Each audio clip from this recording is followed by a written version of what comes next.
안녕하세요. 인사드리겠습니다. 오늘 전체 진행을 맡은 저는 전주시 평생학습관 구성은 관장입니다.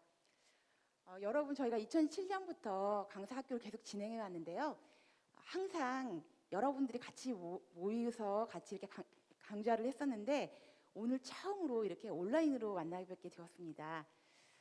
같이 이렇게 직접 대면하지는 못하지만 이렇게 만나뵙게 되어서 정말 감사드리고요. 제가 이게 마스크를 이렇게 쓰고 여러분을 만나뵙게 되니까 되게 어색한데 하지만 저의 이 애정이 담뿍 담긴 눈빛 아시죠? 여러분들도 많은 댓글로 저희 질문이라든지 여러 가지 저희들이 하고 싶으신 이야기 남겨주시고요. 2020년은 코로나19가 저희를 완전 휩쓸고 가는 한 해였죠. 그러다 보니까 특히 대면으로 이루어진 교육 환경이 많이 바뀌었고 우리 강사님들한테 누구보다 더 많은 큰 위기의 해였다는 생각이 듭니다. 그럼에도 불구하고 또 다른 기회를 낳기도 했는데요.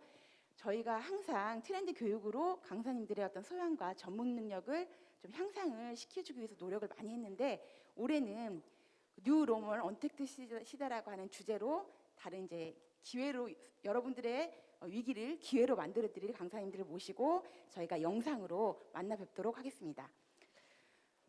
세 분의 강연이 있을 예정인데요. 먼저 첫 번째로는 비대면 사회로의 전환과 평생학습의 미래로라는 주제로 예원예술대학교 문윤걸 교수님께서 해주시겠습니다. 교수님. 네, 안녕하세요. 반갑습니다. 네. 그리고 두 번째로는 어려운 시기에 스페인에서 귀국해서 여행 작가로 변화를 시도한 여행 작가 신민우 강사님께서 위기가 가져다준 두 번째 직업을 주제로 해주시겠습니다. 반갑습니다. 네. 그리고 잠시 쉬는 시간을 가지고 세 번째는 여러분도 잘 알고 계시고 실제 활발한 비대면 교육을 진행 중이신 분이죠. 배움 아카데미 조석중 대표님께서 비대면 교육의 전환에 대해서 이야기해 주시겠습니다.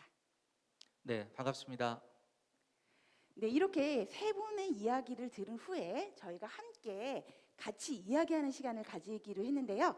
여러분께서 세 분의 이야기를 들으시면서 궁금하시거나 의견이 있으시면 유튜브 채팅창을 통해서 남겨주시면 저희들이 가급적 모든 질문들을 소개하고 답변을 들어보는 시간을 갖도록 하겠습니다.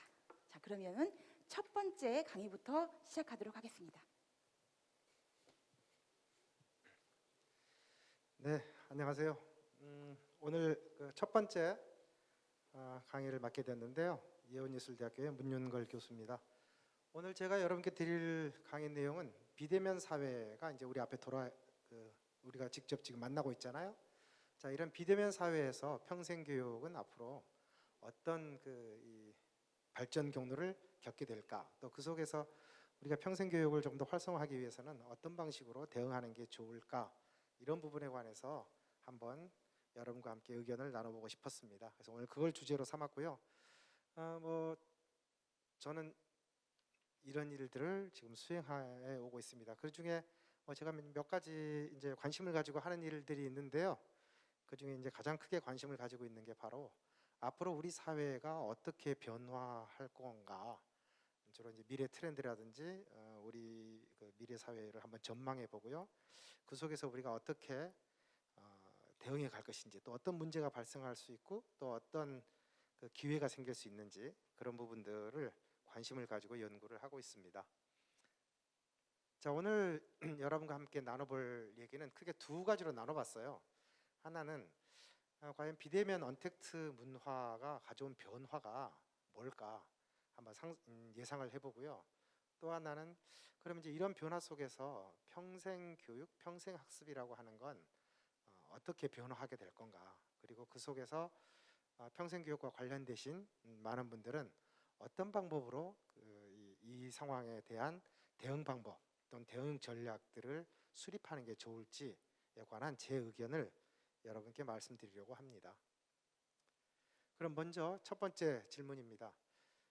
비대면 언택트 문화가 뭐냐, 또 이 비대면 언택트 문화가 우리의 일상 또 개인의 삶을 어떻게 바꾸고 있는지. 물론 이제 여러분들이 우리가 지금 비대면 언택트라고 하는 게 저 멀리서 다가오는 게 아니고 이미 이제 우리 일상이 되었기 때문에 많은 분들께서 충분히 이해하실 수 있는 내용입니다만, 그래도 그 속에서 숨겨져 있는 여러 가지 또 함의도 있을 수 있고요.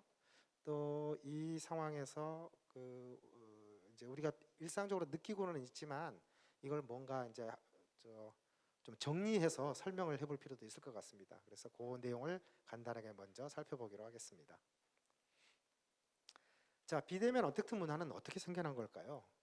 많은 분들이 비대면 언택트 문화가 코로나로 인해서 생긴 것 이렇게도 이해하실 수 있겠는데요. 사실은 코로나가 생기기 이전부터 비대면 언택트 문화는 일상화되어 가고 있었습니다. 한 예로요, 2017년에 일본에서 있었던 사례인데요. 일본에서 무원 접객 서비스라고 하는 서비스가 생겨났어요. 어떤 내용의 서비스냐면 택시를 탔는데 택시 기사가 일체 손님에게 말 걸지 않는 택시. 가끔 이제 우리가 택시를 타다 보면 이제 택시 운전하시는 기사님들이 좀 심심하시기도 하고 또 어떤 이제 이 세상에 대한 라디오를 많이 듣다 보시니까 세상에 대한 여러 가지 의견도 갖고 계시잖아요. 그러면 이제 자꾸 또 심심하시니까 손님하고 이런저런 말씀을 나누게 되는데 이런 게 불편하신 분들이 많다는 거예요. 그래서 일절 내가 원하지 않으면 누구하고도 대화하지 않을 권리, 이걸 승객들이 요구하게 됐고요. 거기에 따라서 이제 일본의 택시 회사가 이런 이제 이제 기사와 대화하는 게 불편하다라고 하는 그런 이제 손님들이 있다는 사실을 알고 이제 선제적으로 이런 서비스를 내놨습니다. 그랬더니 사실 굉장히 이제 많은 관심을 끌게 됐어요. 그래서 택시 회사에서 만든 이 무원 접객 서비스가 이제 일반 기어보이 서비스로 이제 대폭 확산됐습니다. 특히 우리나라에서도 화장품 회사에서 이 서비스를 처음으로 갖다 썼는데요. 바구니가 두 개가 있어요. 하나는 건들지 말아주세요. 또 하나는 뭐 도움을 청해요. 뭐 이런 이제 서비스인데요. 바구니인데 어떤 색깔의 바구니를 드냐에 따라서 이 서비스원이 다가와서 설명을 해주기도 하고 어떤 경우는 이제 바구니 색깔을 보고 혼자 쇼핑을 하기를 원하는구나 해서 대화하지 않는 이제 이런 게 사실은 온라인 기반으로 생긴 그 언택트는 아니지만 오프라인에서도 이렇게 사람과 사람이 만나는 것을 불편해하는 사람들이 조금씩 증가하고 있는 그런 사례로 꼽을 수 있습니다. 그 이후에 이제 여러 가지 이런 서비스들이 이 화장품 회사뿐만이 아니라 이제 모든 곳으로 확산되기 시작했습니다. 이게 2017년의 일이거든요. 그다음 또 한 가지 사례를 보시면 뭐 여러분들이 잘 아시는 사례죠. 그 점점 이 매장에 가면 이제 사람과 대화할 필요 없이 기계와 대화하거나 또 여러분 커피숍 같은 데 가면 이제 패드 같은 거 하나씩 드리잖아요. 패드를 보고 패드에 메뉴가 나와 있고 그 메뉴를 가지고 주문할 수 있도록 일종의 키오스크 방식이죠. 이런 키오스크들이 이제 여러 군데 확산되고 있고요. 실제로 여러분들께서 은행에 가셔도 사실은 은행에 가서 은행의 그 직원과 대화할 일은 거의 없으시죠. 전부 기기하고 대화하시잖아요. 요즘에 은행 가시지도 않죠. 온라인에서 전부 처리하거나 만약에 여러분들이 은행을 가신다면 그건 딱 한 가지 이유 때문일 겁니다. 아마 많은 돈을 빌리러 가셨을 때만 은행 직원을 만나시겠죠. 요즘에는 소액 같은 경우는 또 은행 직원 만날 필요도 없어요. 점점 이렇게 이제 그 사람과 사람이 만나는 일들은 점점 줄어들고 있습니다. 또 여러분 이제 자동차 몰고 어디 이제 멀리 타지에 가셨을 때 이제 그 톨게이트에서 이 사람을 만날 일이 점점 줄어들죠. 이런 것들 우리 주변에서 비대면과 언택트 문화는 이미 코로나 이전부터 빠르게 일상화되어 가고 있었습니다. 그것은 이 쇼핑 내용만 보더라도 알 수 있어요. 코로나가 이제 2020년 3월부터 이제 코로나가 영향을 우리 사회가 받기 시작했는데요. 2020년 2월까지 저기 보시면 벌써 3분의 1 이상이 온라인 쇼핑을 하고 있었습니다. 오프라인 쇼핑보다는 온라인 쇼핑에서의 거래량이 벌써 코로나 이전에 한 30%, 33% 가까이 이렇게 폭발적으로 늘어나고 있었고요. 특히 이 온라인 쇼핑 중에 인터넷 쇼핑보다는 모바일 쇼핑이 더 빠르게 늘어나고 있었다는 걸 저 화면을 통해서 여러 가지 우리 통계를 통해서 볼 수 있는데요. 그건 바로 이제 많은 사람들이 사실 인터넷 쇼핑은 컴퓨터를 이용해야 되기 때문에 사실 어떤 특정한 장소나 공간에 가서 해야 하지만 모바일 쇼핑은 어느 때든지 이동하면서 가능한 거잖아요. 그래서 모바일 쇼핑이 늘어나고 있다는 것은 그만큼 우리 사회가 빠르게 언택트 문화로 진행하고 있다라고 생각하셔도 무방할 것 같습니다. 금년에 이제 코로나 때문에 생긴 일인데요. 코로나는 바로 이 언택트 문화를 이제 기존에 이제 이미 확산돼 가고 있던 이 언택트 문화를 더 빠른 속도로 확산되게 만들었습니다. 2020년 4월에 나온 이제 중앙일보 기사인데요. 이 기사에 보시면 새 학기를 준비하는 학용품이 바뀌었대요. 금년부터. 문구점 사장님들의 역할은 과거에는 그 여러 가지 이제 학용품 같은 걸 판매하는 게 역할이었지만 지금은 이제 물건을 배달하는 사람의 역할로 이미 바뀌었고요. 사람들이 찾아오지 않는다는 거죠. 문구점에 거의 사람들이 이제 찾아오지 않더라. 그러면 이제 그 많은 이 문구점은 어떻게 판매를 해요? 대부분 주문한 제품들을 그냥 배달하는 정도로 판매하더라. 심지어는 이 판매하는 물건들도 바뀌기 시작했습니다. 온라인 계약을 이제 보통 우리가 계약을 하게 되면 필기구라든지 이제 이런 것들이 많이 팔리는데요. 이제 그런 것보다는 올해는 PC용 카메라라 이제 PC, 노트북 이런 것들이 이제 훨씬 더 많이 팔렸다고 해요. 그러다 보니 역시 교육에 있어서도 비대면화가 빠르게 진행되고 있는 걸 저 새학기에 준비하는 학용품만 보더라도 우리가 알 수 있겠습니다. 그 외에 우리 일상생활에서도 이제 이런 것들은 바뀌었죠. 이제 지금 이 코로나 영향 때문에 사실은 근무하는 환경 자체가 바뀌고 있잖아요. 재택근무로 바뀌고 있고 또 시간제 근무로 바뀌고 있고 또 원격 근무로 바뀌고 있고 이제 그렇다 보니 이와 관련한 여러 가지 어플리케이션이라든지 솔루션들이 대거 지금 나오고 있는 거고요. 회의도 역시 이제 원격 회의 이런 것들이 진행이 되면서 다양한 이제 솔루션이나 플랫폼들이 아주 뭐 거의 무료로 공급되다시피 하고 있습니다. 교육 역시 구글 클래스라든지 이런 클래스 그 애플리케이션도 많이 나오고 있고 또 이런 플랫폼들이 다양하게 나오면서 교육도 이미 이제 온라인 교육, 비대면 교육으로 활성화되고 있고요. 지금 우리가 하고 있는 이 교육도 유튜브를 이용해서 하고 있는 지금 언택트 교육이라고 볼 수 있겠죠. 자, 이런 언택트 교육들은 처음에는 좀 이상했어요. 좀 불편하기도 했고, 근데 이제 제가 대학에 근무하는데 대학생들이 이제 학교 나와서 수업하자 그러면 싫어해요. 처음에는 이 비대면 그 온라인 교육을 학생들이 굉장히 불편해했습니다. 왜냐하면 교수님들을 직접 뵐 수도 없고 또 뭐 제일 큰 문제는 실험 실습을 진행하기 어렵다는 문제, 그리고 즉각 피드백이 안 되는 문제, 이런 여러 가지 걸로 상당히 불편해했는데요. 이게 이제 1년 벌써 이제 2학기째 이런 방식으로 강의를 하다 보니 학생들이 이제 익숙해지기 시작했습니다. 그러니까 이제 학교 나오라는 것 자체를 싫어해요. 그래서 학교 나오는 걸 최소화해달라. 웬만한 이론 강의라든지 이제 강의실에서 할 수 있는 강의들은 전부 비대면으로 강의를 진행하고 아주 꼭 필요한 실험 실습의 경우만 대면으로 진행하도록 해달라. 이렇게 학생들이 요구할 정도니까요. 이미 우리 사회가 비대면과 언택트 문화에 적응해 가기 시작했다. 이렇게 볼 수도 있겠습니다. 사실은 이런 어플리케이션들을 쓰기가 처음에 한 번은 좀 두렵죠. 근데 굉장히 쉬워졌어요. 이제는 뭐 그 과거에는 이제 이런 어플리케이션이 나오면 최소한 이 어플리케이션의 원리 정도는 이해를 해야 저희가 이걸 사용할 수 있었거든요. 근데 지금은 원리 같은 거 이해할 필요도 없어요. 그냥 화면에 보이는 대로 버튼만 누르면 모든 게 작동할 수 있도록 이렇게 만들어져 있기 때문에 이제는 이 디지털에 대한 두려움을 이 어플리케이션들의 기술들이 많이 해소해 가고 있습니다. 그래서 이제는 디지털에 관해서 특별한 기술이 없어도 누구나 이런 어플리케이션들을 활용할 수 있게 되었기 때문에 아주 빠른 속도로 우리 일상으로 침투하고 있다. 이렇게 볼 수 있겠습니다. 자, 그러면 이제 지금까지는 우리가 이 비대면 언택트 문화가 우리 일상에 아주 가깝게 와 있구나 하는 걸 이제 이해를 했는데요. 그렇다면 이게 어떤 변화를 가져올까요? 가장 큰 변화는 그동안에는 사람과 사람의 이 관계가 바로 이 사람과 사람이 즉각적으로 이렇게 대면 사회에서는 관계를 했지만 비대면 사회에서는 사람과 사람 사이에 기술이라고 하는 게 끼어들었다는 거예요. 그래서 이제는 사람과 사람이 관계를 맺으려면 반드시 기술을 통해서 하도록 되어 있습니다. 그러니 이제 어떻게 바뀔까요? 이제 앞으로의 문명은 저 기술을 이해하느냐 이해하지 못하느냐, 한 발 더 나아가면 저 기술을 사용할 수 있느냐 없느냐에 따라서 얼마나 다양한 사람과 많은 관계를 형성할 수 있을까를 결정하게 될 겁니다. 그래서 이제는 사실은 이 기술에 대한 기본적인 교육이 마치 우리가 한글을 이해하는 것만큼 중요한 일이 됐죠. 그래서 앞으로 이제 이 점에서 한 가지 얼른 벌써 착안이 되잖아요. 사실 평생교육의 처음 출발이 무엇으로부터 출발했습니까? 사실은 문해교육으로부터 출발했죠. 여기서 문해교육이라고 하는 건 한글을 가르쳐주는 교육입니다.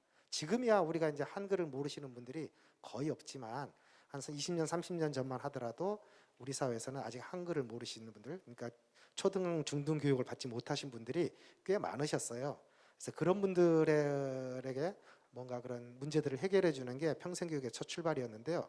지금은 이제 이 벌써 이제 그 새로운 문해 교육이 필요한 시점이 된 거죠. 예컨대 기술을 이해하지 못하면 이제 사람과 사람 간의 관계들을 형성하기가 어려워지고 있다. 근데 그 대표적인 기술들은 지금 저기 보이는 6가지입니다. 인공지능, 사물인터넷, 빅데이터, 그리고 통신, 이동통신 기술, 클라우드, 로봇이라고 하는 기술들인데요. 뭐 저 기술이라고 하니까 이제 좀 두려우신 분도 계실 것 같아요. 그런데 사실 저 기술이 앞에서 말씀드린 것처럼 어플리케이션을 이용해서 굉장히 쉽고 수월하게 활용할 수 있도록 만들어지고 있습니다.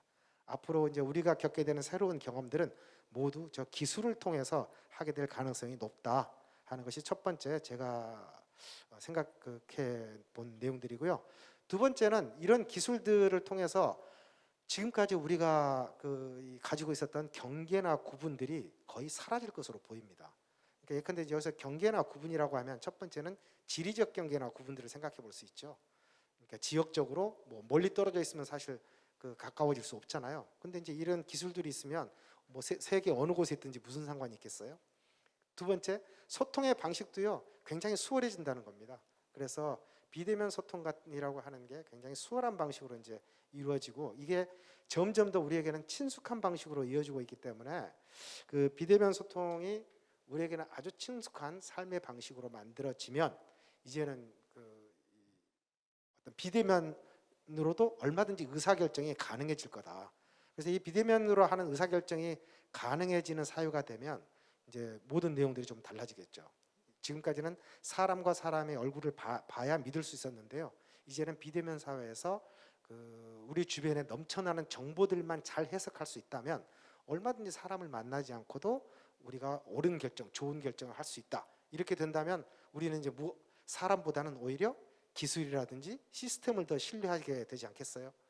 그래서 앞으로 뭔가 이 사람보다는 기술에 대한 신뢰도 또는 이 기술을 바탕으로 한 어떤 시스템에 대한 신뢰도가 점점 더 높아질 가능성이 있다. 그래서 이제 아주 쉬운 예를 들면 이렇게 얘기할 수 있겠습니다. 옛날에 우리 그랬잖아요. 누가 야 그게 사실이야? 뉴스에 나왔어. 그러면 사람보다 뉴스를 더 믿는 거잖아요. 근데 조금 더 지나니까 이제 어떻게 했습니까? 그거 텔레비에 나왔어. 옛날에는 신문에 나왔어. 근데 텔레비에 나왔어. 이제 텔레비로 옮겨갔어요. 신뢰도가. 근데 요즘에는 이제 어떻게 합니까? 그거 인터넷에 떴어. 이렇게 말하죠. 그럼 인터넷이 사실은 그것을 사실이냐 아니냐를 신뢰할 수 있는 가장 중요한 게 된다는 뜻이에요. 그럼 이제 앞으로는 뭐라고 말할까요?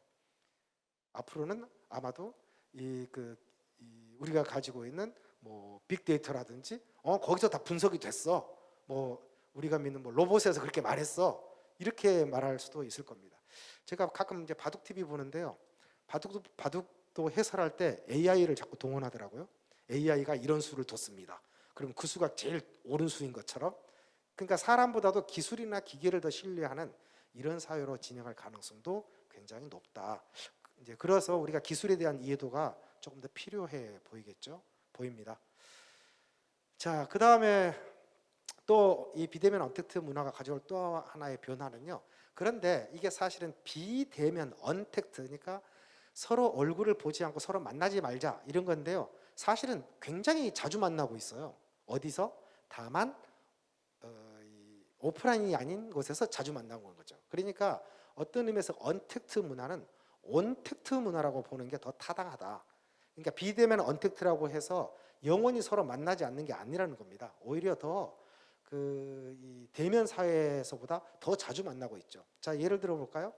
여러분 오늘 점심 식사하실 때 어떻게 하셨습니까? 식사하실 때 옆에 휴대폰 켜놓고 하셨죠? 휴대폰 켜놓고 어떻게 하셨죠? 네, 앞에 있는 사람하고 대화하지 않고 휴대폰에 있는 카톡을 켜서 이 자리에 없는 사람하고 나 지금 뭐 먹고 있어 이렇게 대화하고 계셨죠? 안 그러셨을까요? 바로 우리는 끊임없이 누군가하고 대화하고 있다는 거예요.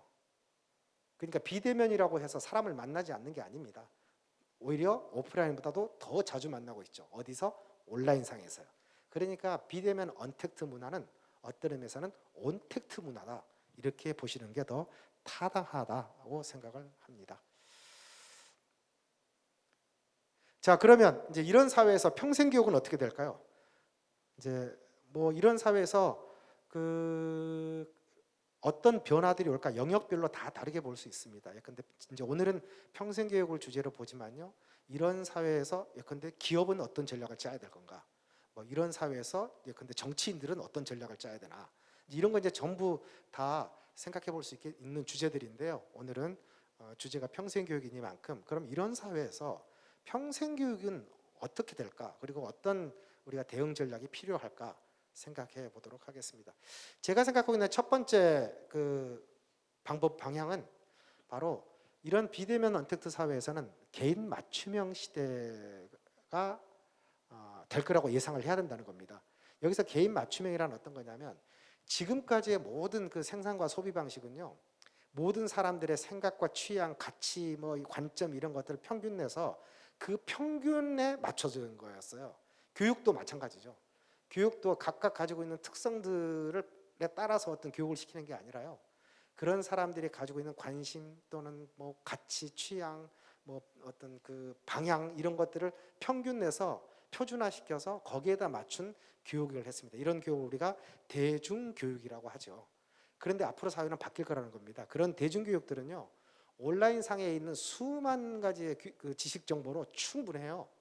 그렇다면 이제는 굉장히 특별한 요구를 하는 사람들, 특별한 취향을 가지고 있는 사람들, 그리고 기존의 교육이라든지 기존의 어떤 지식 정보로부터 만족하지 못하는 사람들, 이런 사람들의 요구에 반응하는 게 조금 더 적절하고 필요한 전략처럼 보입니다. 그리고 그런 사람들의 요구가 과거에는 무시되었지만 지금은 이런 특별한 취향, 특별한 요구를 하는 사람들의 생각을 오히려 더 중요하게 받아들이는 사회로 갈 가능성도 높습니다. 왜냐하면 이 사람들이 하는 생각이 평범하지 않기 때문이죠.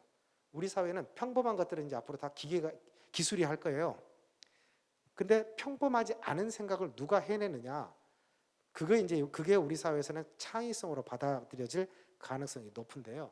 그런 점에서 이렇게 특별한 취향이라든지 특별한 요구들 이런 것들과 관련된 여러 가지 교육 또는 제품, 서비스 이런 게 우리 사회에서 각광을 받고 또 이런 것에 많은 사람들이 주목할 가능성이 높습니다. 따라서 작은 수요도 만족시켜 줄 수 있는 이걸 이제 온디맨드 경제라고 하는데요. 이런 경제로 확대될 것이기 때문에 교육도 이런 방향의 어떤 뒷받침이 될 필요가 있다. 그러니까 그 어떤 특별한 생각, 아주 그 특이한 요구들 이런 요구들을 교육이 무시해버리면 곤란하지 않느냐 하는 게 제 생각입니다. 자, 두 번째는요. 소비자들이 굉장히 똑똑해지고 있다는 거예요. 그래서 교육의 수요자들도 굉장히 똑똑해질 겁니다.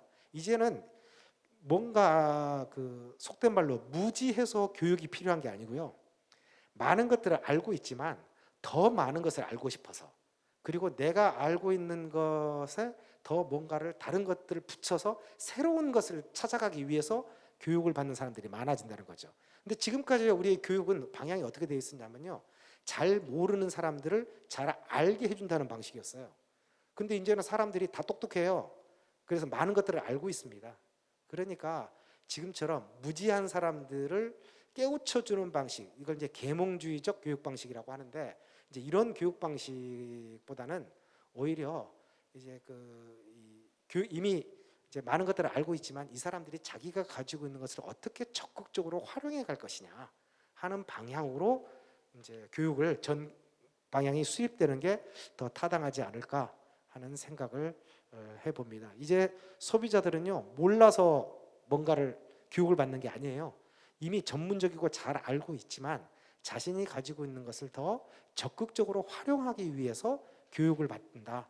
이제 이렇게도 생각해 볼 수 있겠습니다. 자, 세 번째 키워드입니다. 자, 세 번째 키워드는요. 노동이 바뀌고 있어요. 노동이나 직업이 완전히 바뀌고 있죠. 여기서 이제 이렇게 바뀌게 되면 어떻게 될까요? 이렇게 바뀌게 되면 크게 두 가지의 문제가 생깁니다. 하나는 과연 수입이 보장이 되느냐. 또 한 가지는 시간적으로 여유가 어떻게 되느냐. 두 가지를 생각해 볼 수 있습니다. 자, 수입은 어떻게 될까요? 제 생각에 수입은 약간의 들고 날고는 있을 수 있으나 우리 사회가 이미 그 노동자의 수익을 크게 보장해 주는 방향으로 움직이고 있기 때문에 수익이 크게 줄어들 가능성은 없어 보입니다. 그렇다면 어떻게 될까요? 대신 시간은 개인이 가지고 있는, 이건 이제 요 다음 꼭지하고 연결해서 봐야 되는데요. 아마 개인의 시간은 크게 늘어날 거예요. 인간이 가지고 있는 게 두 개의 시간이 있거든요. 일상 시간과 여가 시간이라고 하는 두 개의 시간을 우리가 사용하게 되는데요. 그동안에는 일상 시간을 늘리는 방향으로 우리 사회가 전개됐죠. 일상 시간의 대표적인 게 바로 노동 시간입니다. 그러니까 일상 시간에는 내가 먹고 살기 위해서 어쩔 수 없이 써야 되는 시간들을 일상 시간이라고 하는데요. 잠자는 시간, 먹는 시간, 일하는 시간, 그다음에 공부하는 시간, 뭐 이런 것들을 말합니다. 이런 시간들을 그동안에 우리 산업 사회에서는 이 시간들을 크게 늘려내면서 사회를 발전시켰죠. 근데 지금은 어떻습니까? 갈수록 노동 시간이 줄어들고 있죠. 지금도 주 52시간 뭐 이렇게 줄어들고 있고요. 그런데 앞으로 더 줄어들 것으로 보입니다. 왜냐하면 저 그래프에 보시면 이 외국의, 그러니까 OECD 선진국이 저기 있는 지금 노란색이에요. 그리고 우리나라 이 노동 시간이 저 파란색인데요. 우리나라 시간이 여전히 많죠. 그러면 저 시간은 더 줄어들 겁니다. 그렇다면 어떻게 될까요? 일상 시간이 줄어들면 반대로 창조 활동할 수 있는 여가 시간은 늘어나게 되죠. 그러면 이 여가 시간이 늘어나게 되면 사람들은 뭘 하게 될까요? 여러분에게 당장 앞으로 일주일간 휴가를 드릴게요. 뭐 하시겠습니까? 그럼 여러분 뭐 하시겠어요? 대부분 세 가지로 나타납니다. 첫 번째, 그동안 해보지 않았던 문화예술 활동을 해보고 싶다고 말해요. 관광을 포함해서요. 두 번째, 스포츠합니다. 그리고 마지막 세 번째가 뭘까요? 세 번째가 바로 공부합니다. 교육.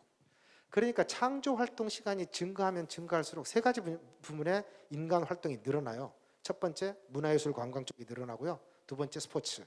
세 번째, 교육 시간이 늘어납니다. 자, 평생교육은 이 중에 어디에 해당하죠?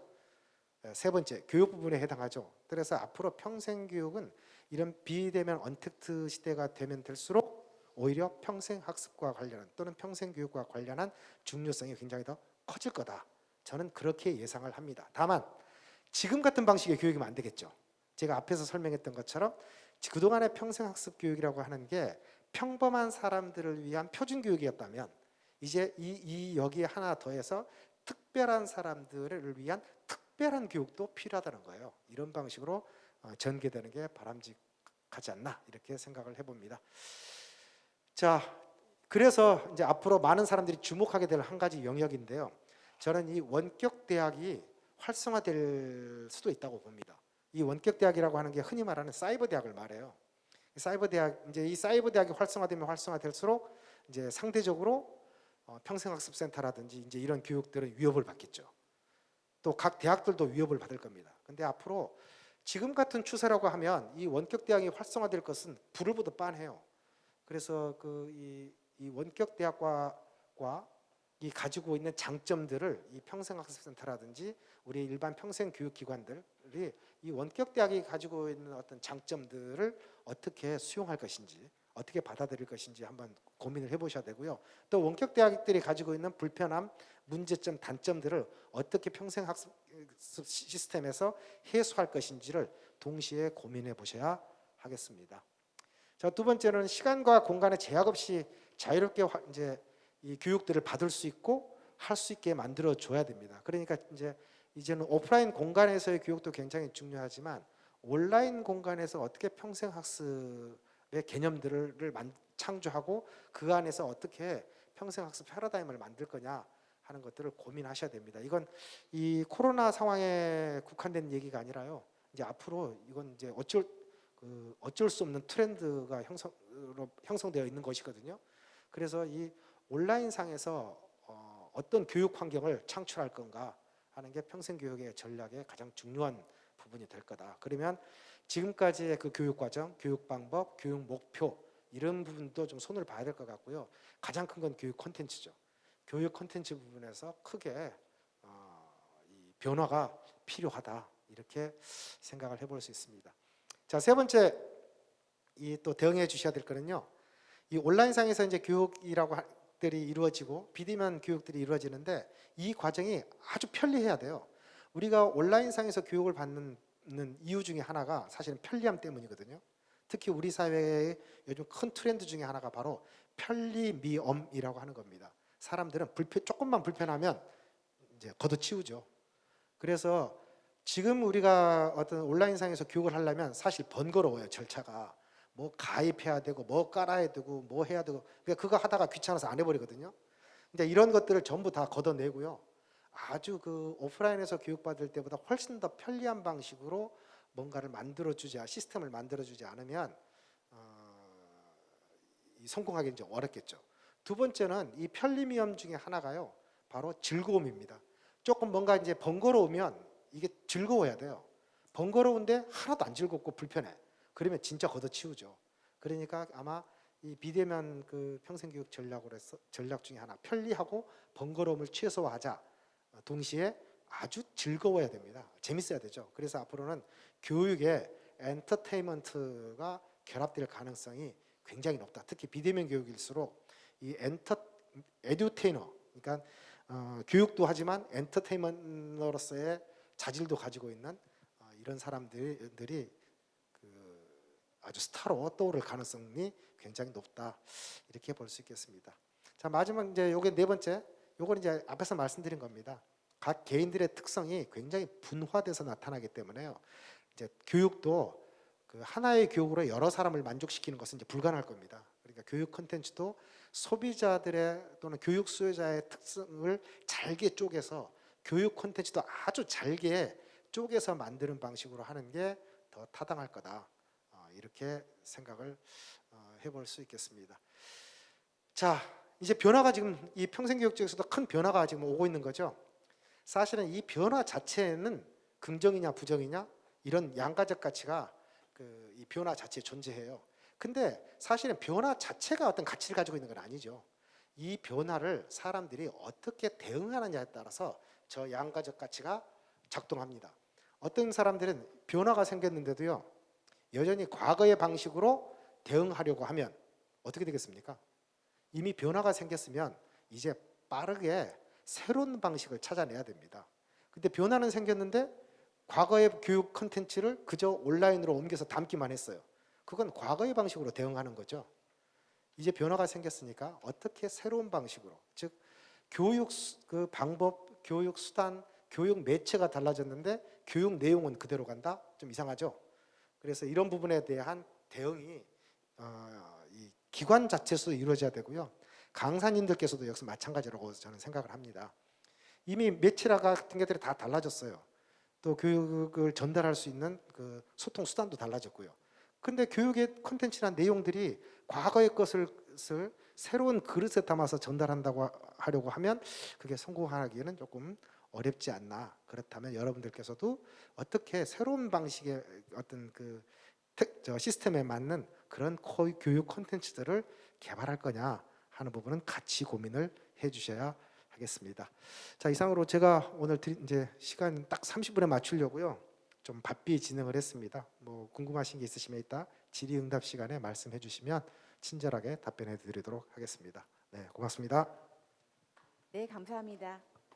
네, 문윤호 교수님께 궁금하신 사항은 지금 유튜브 댓글로 남겨주시면 저희가 질의응답 시간에 여쭤보도록 하겠습니다.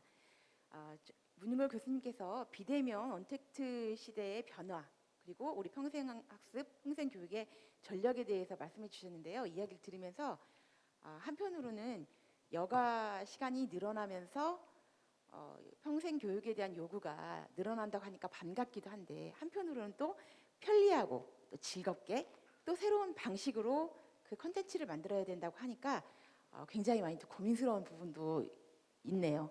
아마 강사님들도 같은 생각이실 거라는 생각이 들고요. 지금 현재 이러한 고민들을 62명의 강사님들께서 참여하셔서 함께 해주시고 계십니다. 그러면 여러분들의 이런 고민에 조금 힌트를 드릴 수 있는 분을 저희가 모셨습니다. 어려운 시기에 스페인에서 여행 가이드로 활동하시다가 귀국하셔서 여행 작가로 변화를 시도한 여행 작가 신민우 강사님께서 위기가 가져다준 두 번째 직업이라는 주제로 여러분에게 말씀을 전해 주시겠습니다.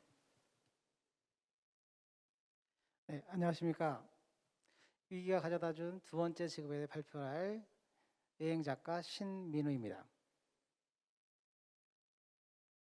현장에서 공항에서 직접 손님들을 맞이하다가 비대면으로 여러 선생님들을 갖다 이렇게 맞이하니 좀 더 긴장이 되고 설레입니다.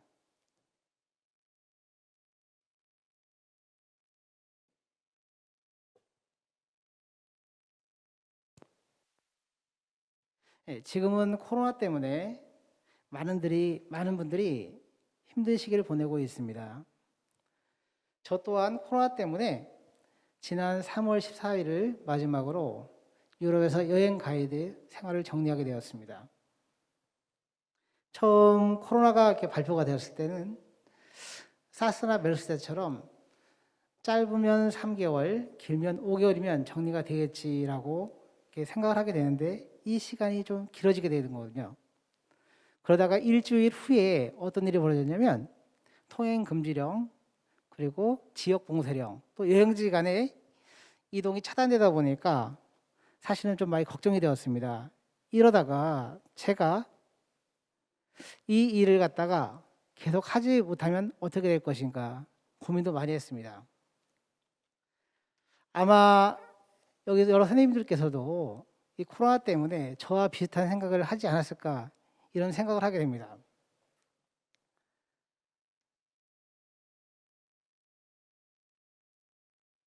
자, 그러다 이 시간을 갖다가 차라리 재충전의 시간을 갖자라고 이제 생각을 하게 되었습니다. 생각을 조금만 더 한번 바꿔보면 좀 더 좋은 기회가 있지 않을까. 그래서 그 재충전의 기회를 갖다 그 방법으로서 지난 10년간 모아두었던 자료를 정리하는 것으로 시작하게 됐습니다. 손님들과의 어떤 사연이나 에피소드가 정리되다 보니 그동안 제가 여행했던 방법에 대해서 다시 한번 반성도 하게 되고 저를 갖다가 되돌아보는 이렇게 시간이 되었습니다. 특히 그동안 여행하면서 많이 느꼈던 점을 갖다가 반성하게 되었는데요.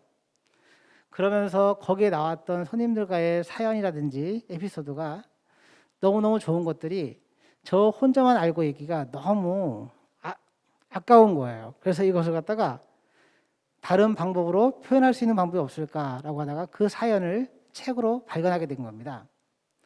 얼마 전 해외여행의 추억이라는 제목으로다가 책을 하나 발견하게 되는데요.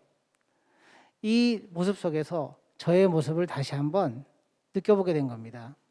아, 앞으로 내가 어떻게 살아야 될 것인가. 이제는 이 코로나 때문에 아닌 코로나 덕분에 이게 변해버린 거예요. 처음 코로나가 발생했을 때는 코로나 때문에 원망도 많이 했지만 이제는 코로나 덕분에 제가 여행 작가로서 이 자리에 서게 된 것입니다. 제 인생의 2막이 다시 시작된 거죠. 사실은 많이 긴장이 되고 설레입니다. 왜 앞으로의 삶에 대해서. 하지만 지난 이 8개월의 시간이 저를 갖다가 또 다른 세계로 저를 이끌었다는 그 자체가 앞으로의 모습이 더 진짜 이렇게 뭐라 그럴까? 제가 더 발전될 수 있는 나를 갖다 만들지 않을까 이런 생각이 됩니다. 저는 처음엔 가이드였습니다. 처음부터 가이드를 하려고 했던 건 아니었고요. 외국에서 망고 농장을 갖다가 한번 운영해 볼까 여러 나라를 조사하다가 캄보디아를 가게 되었습니다. 딱 가게 되었는데요. 거기에서 처음 외국 생활을 하다 보니까 많이 낯설고 적응하는데 어려운 가운데 어느 여행사 사장님께서 제안을 하셨어요.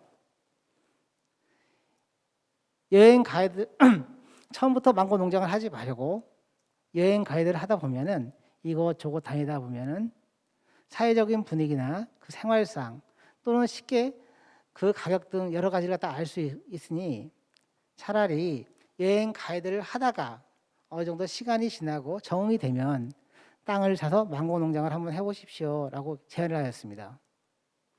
저는 그게 저한테 엄청 커다란 기회가 될지 몰랐습니다.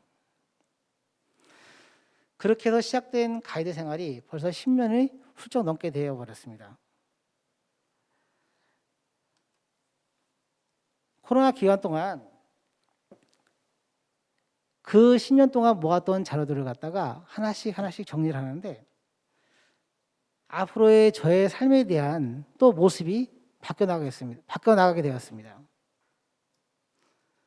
지난 10년 동안 여행을 하면서 좋았던 점과 아쉬웠던 점을 다시 한번 체크하게 되었고, 특히 좋았던 점보다 아쉬웠던 점에 대해서 다시 한번 이렇게 정리를 하게 되었습니다. 특히 아쉬웠던 점 두 가지가 있었는데요. 그것을 말씀드리면, 첫 번째가 여행을 참 계획을 해서 많이 오시는데 준비를 갖다 하지 않는 것 같아요. 그래서 거기에서 왔던 그 모습들을 갖다가 많이 좀 담아가면 좋겠는데 그 모습을 많이 담아가지 못하고 주마간한식으로다가 그냥 눈으로만 보는 관광을 하고 가시는 것 같았어요.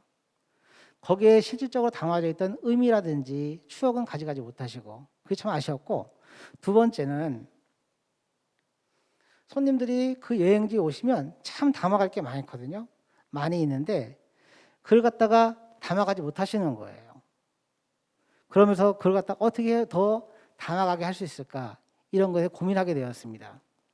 그래서 손님들의 있었던 그 사연과 그 현장에서 그 경험들을 갖다가 책으로 정리하다 보니까 이 내용들이 너무너무 같이 공유했던 그 마음을 갖다 느낄 수 있었던 겁니다.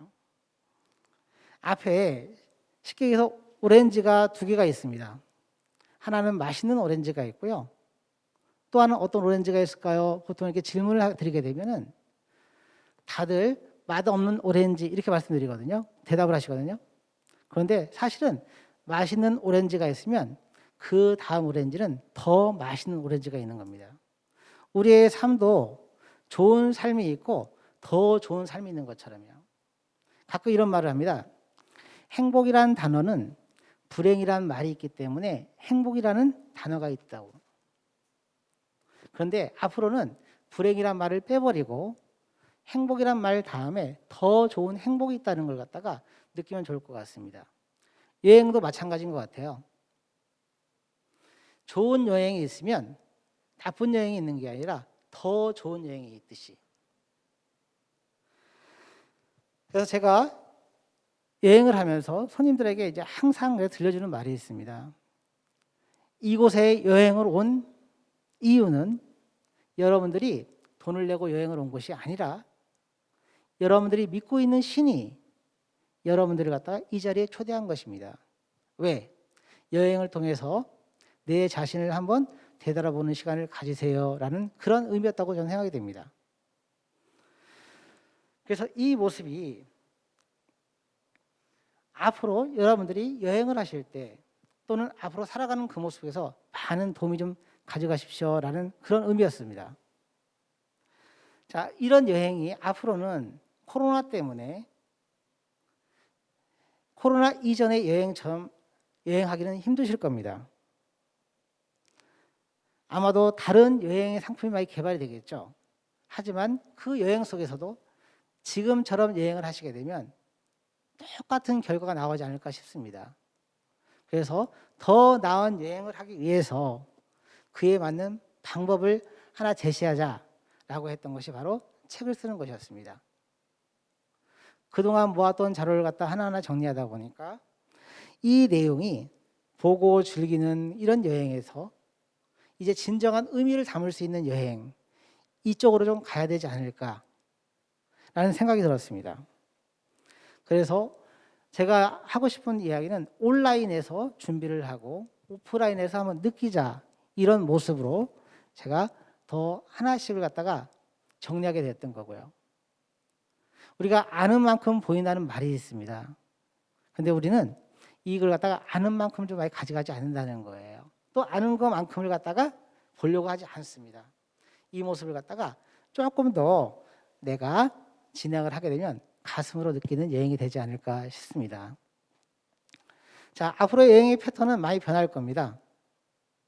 이제 관광이 아닌 진정한 여행으로 하기 위해서는 어떻게 해야 되는가? 그래서 이런 것을 갖다가 내가 한 번 더 정리했으면 좋겠고요. 그래서 제가 할 수 있는 것은 블로그 활동을 좀 지금 하고 있고요. 또 책도 집필했고 강의도 이렇게 또 준비하고 있습니다. 우리가 여행 가이드로서 삶이 코로나로 인해서 여행 작가로 제가 이게 변하고 있습니다. 근데 이것 중에 이제 하나가 바로 뭐냐면 항상 무엇인가를 갖다 이제 준비하자라는 것이었습니다. 이번 여행 작가로 이렇게 변한 계기 되면서 여행 관련 콘텐츠 이런 것도 많이 개발도 하고요. 또 특정 장소에 대한 정보라든지 또 여행지에 숨겨있던 의미 이런 걸 갖다가 일반적인 게 아니라 좀 더 깊고 또 재미있고 알차게 준비하는 게 제 일이라 좀 생각이 되었습니다.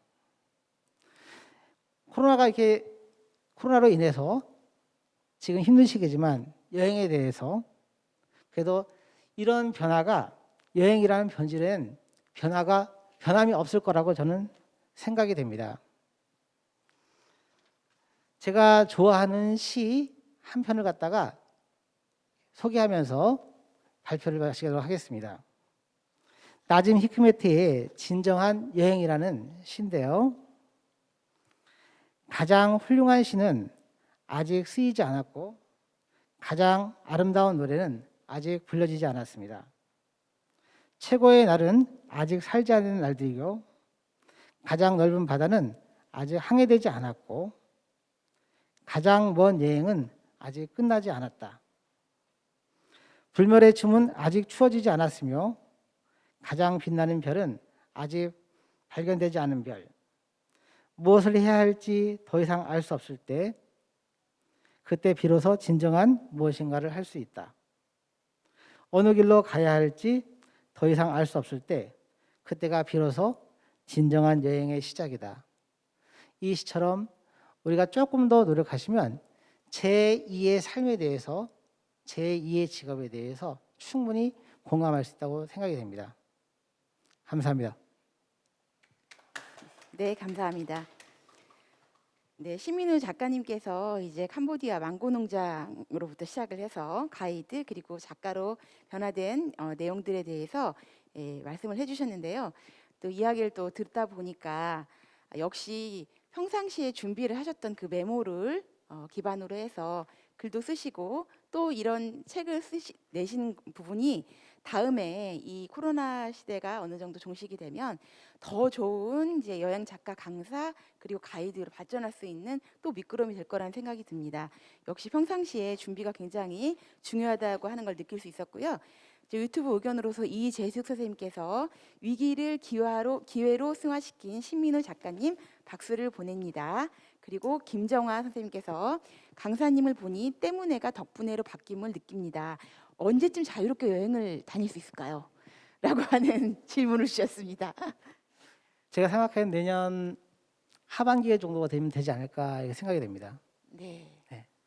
네, 그 이제 의료진 전문가의 의견은 아니시지만 대략적으로 내년 하반기 정도가 되면은 조금 나을 수 있을 것 같다는 의견을 주셨고요.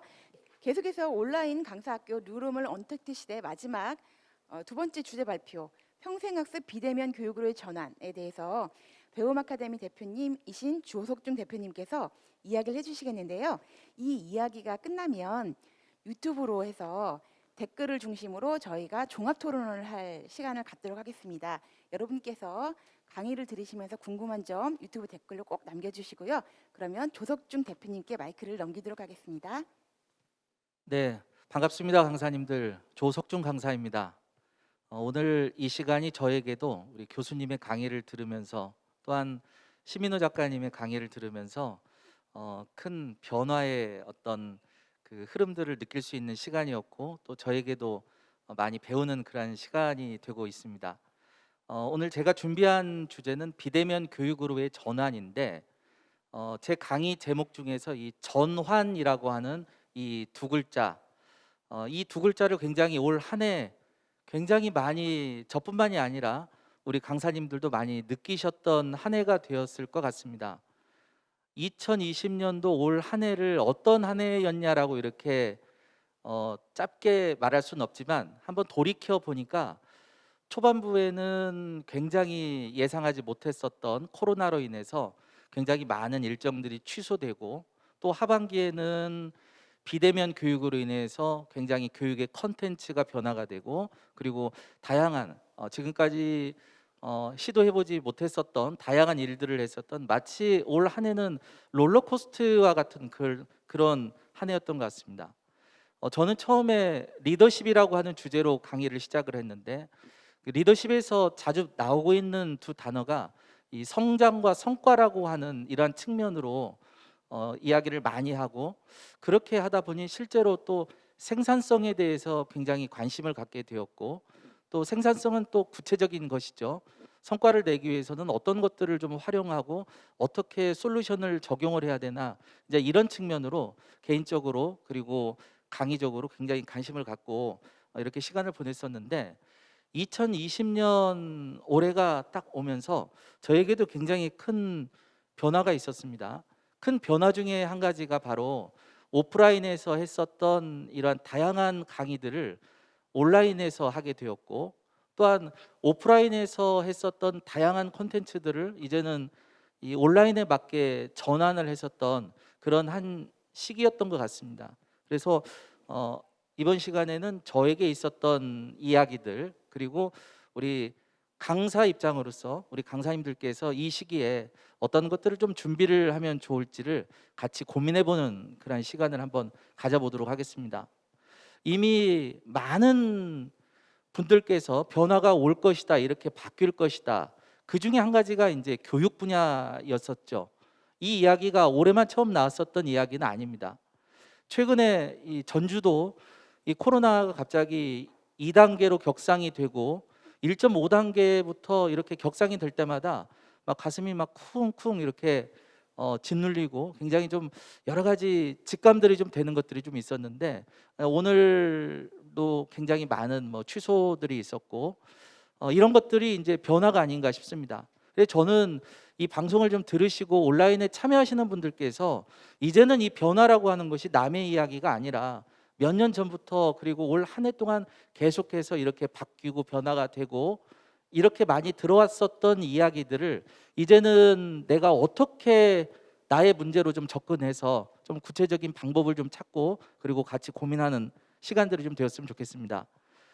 제가 평상시에 자주 좋아하는 그런 문구인데요, 이 말이 그냥 글이 좋다라는 말보다는 제가 올 한 해를 돌아보니까 이런 어떤 시간들이었던 것 같습니다.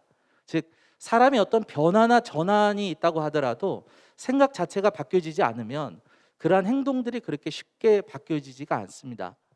또한 그런 것들이 바뀔 때 인격이라고도 이렇게 이야기하는데, 중요한 것은 생각의 변화인 것 같습니다. 올 한 해를 이렇게 쭉 돌아보면 굉장히 많은 변화들 속에서 몇 년 전만 해도 알파고가 이세돌을 이겼을 때 그저 이런 일이 있었구나, 그럴 수도 있겠구나라고 이렇게 생각을 하는데, 최근에 우리나라를 이렇게 쭉 돌이켜 보면 굉장히 많은 변화 중에 하나가 디지털이었던 것 같습니다. 제가 저의 일과를 한번 이렇게 돌이켜 보면 요즘에 한 4시 반 정도 일어나는데요, 알람이 이렇게 울려서 구글 뉴스가 이제 알람으로 이렇게 울립니다. 그리고 나서 새벽 모임을 하나 했는데 5시 반에 새벽 모임을 하나 만들었습니다. 이상한 모임인 것 같았는데 또 많은 분들이 동참을 하시더라고요. 그래서 그 새벽 모임을 우리 비대면 화상 플랫폼으로 새벽 스터디 모임과 이런 동기부여를 하나 이렇게 운영을 하고 있고, 또 최근에는 그러한 다양한 모임들을 이렇게 온라인상에서 이렇게 다양하게 경험들을 하고 있는데, 이런 것들이 기술의 변화가 가져다주는 그러한 큰 혜택이 아닌가 이렇게 생각을 한번 해봅니다. 제가 저를 이렇게 돌이켜 보니까 올 3월 달에 2월 달이 되면서부터 강의 일정이 다 취소가 되더라고요. 취소. 네. 그래서 캘린더를 보니까 3월 달 일정이 모두가 다 100% 취소가 되었어요. 달력을 보니까. 그래서 이제 4월이 되면서 이렇게 큰 변화가 일어나는데 앞으로 이 강사님들은 그리고 어떻게 앞으로 올 2020년도를 이렇게 잘 살아가야 될까라고 생각을 좀 했었는데, 그 중에 한 가지 제 뇌리를 스치는 생각들이 한 가지가 있었습니다. 그 중에 한 가지가 뭐였냐면 바로 이 변화라고 하는 이 단어였는데, 그냥 이 추상적인 변화가 아니라 제가 한번 저를 돌아봤어요. 야, 내가 오프라인에서 강의를 계속해서 했었는데 내가 변화될 것이 뭐가 있을까 생각을 해봤더니 그 중에 한 가지가 이제 이 온라인 화상 플랫폼, 이 SNS 이런 분야더라고요. 그래서 제가 3월 달이 지나고 나서 4월 달에 집중적으로 모든 자료를 다 정리를 하고 또한 온라인 화상 플랫폼을 숙지를 하고 공부를 하고 이런 것들에 대해서 좀 전화를 나름대로 한 달 동안이라고 하는 시간을 가지고 나름대로 오프라인에 있었던 것들을 거의 한 70%를 온라인으로 이제 전환을 하기 시작했습니다. 그 중에 한 가지는 저희 사무실도 포함됐고요. 제가 가지고 있는 모든 자료들을 다 문서를 스캔을 하고 또한 온라인에서 오프라인에서 온라인으로 갈 때 그냥 화면 속으로만 들어가는 것이 아니라 실제로는 굉장히 많은 컨텐츠들이 좀 이렇게 바뀌게 되고 또 전달하는 방식이 굉장히 다르다고 하는 것들을 좀 많이 느꼈습니다. 그래서 4월 한 달 동안 그러한 것들에 대해서 근본적으로 한번 고민해보고 바꾸고 공부하고 이런 시간을 한 달 동안 이렇게 가졌었습니다. 그렇게 나름대로의 이제 준비를 했는데 그 뒤에 저한테 찾아오는 것은 굉장히 많은 바뀐 이 강의의 어떤 문화였던 것 같습니다. 5월 달부터 이렇게 강의 의뢰가 이제는 비대면으로 온라인으로 이렇게 강연 의뢰가 오기 시작해서 굉장히 많은 다양한 곳이라고 하면 우리나라 전체적으로 서울을 비롯해서 경상도, 경기도, 전라도 다양한 곳에서 강연 의뢰들이 이제는 다양한 주제로 이렇게 오기 시작했습니다. 즉 저는 우리 강사학교에서도 마찬가지지만 강사님들에게 강의를 하는 이런 방법들, 솔루션들 이런 것들을 좀 강의를 했었는데 이러한 방법들이 이제는 전국적으로 쇄도하고 요청들이 좀 많이 왔었죠. 그래서 그러한 것들을 이제 쭉 수요를 하면서 제가 11월 달을 한번 이렇게 돌아보니까 강의를 평균 한 40건 정도를 하는 것 같아요. 하루에 한 3건 정도를 소화를 하는데 제가 4시 반에 일어날 수밖에 없는 이유가 아마 그 정도인 것 같습니다. 4시 반에 일어나서 강의 준비를 하고 지난주 같은 경우에 화성에서 한 2시간 정도 강의를 하고 그리고 바로 관악구에서 인력개발센터에서 강의를 하고 다시 천안에 있는 모 대학에서 강의를 하고 이게 오프라인이라면 이동적으로 공간적으로 굉장히 어렵겠지만 온라인이니까 이게 가능한 일이 아닌가 그런 생각들을 이렇게 한번 해봤습니다. 그래서 우리 이제 강사님들에게 제가 이제 당부드리고 싶고 제가 했었던 어떤 뭐 노하우랄 것까지는 없지만 방법들을 좀 몇 가지를 이렇게 같이 공유를 해보면 이랬던 것 같습니다. 처음에 오프라인에서 온라인으로 이렇게 전환을 할 때 사실은 그냥 평상시에 강의를 똑같이 해서는 실제적인 어떤 효과가 좀 많이 떨어지고 예를 들면 온라인에서는 질문과 답변의 방법이 굉장히 구체적이어야 되고요. 아까 교수님께서도 말씀하셨지만 엔터테이너가 돼야 된다라는 그런 말씀에 굉장히 공감을 좀 많이 했습니다. 즉 온라인 강의가 시작이 되면 그 순간부터 입장하는 시간부터 그 대기 시간부터 마치 강사들은 라디오 DJ가 되어서 채팅창을 읽어주고 또한 상대방과 일일이 한 분 한 분씩 소통도 하고 또 필요한 자료는 디지털 자료나 PDF, 전자책으로 만들어서 사전에 제공을 하고 모든 것들을 또 링크화 시켜서 QR 코드화 시켜서 이 수강생들과 이렇게 소통해야 되는 이러한 것들에 대해서 그 시간에 약간의 휴식이 있었던 시간에 준비하고 공부하고 또한 정리했었던 그러한 것들이 실제로 굉장히 많은 기회를 좀 가져다 준 것이 아닌가 이런 생각을 좀 많이 해봤습니다. 교재에도 나와 있는 여러 가지 질문의 주제들이 있지만 사실은 근본적으로 내가 현재 오프라인에서 하고 있는 강의를 온라인 상에서 내가 전환을 했을 때 이런 것들을 내가 교재 전달은 어떻게 할 것이며 또 심지어는 내가 하고 있는 방식들을 어떻게 전달할 것인가 이런 것들을 한번 고민을 해보시면 참 좋을 것 같습니다.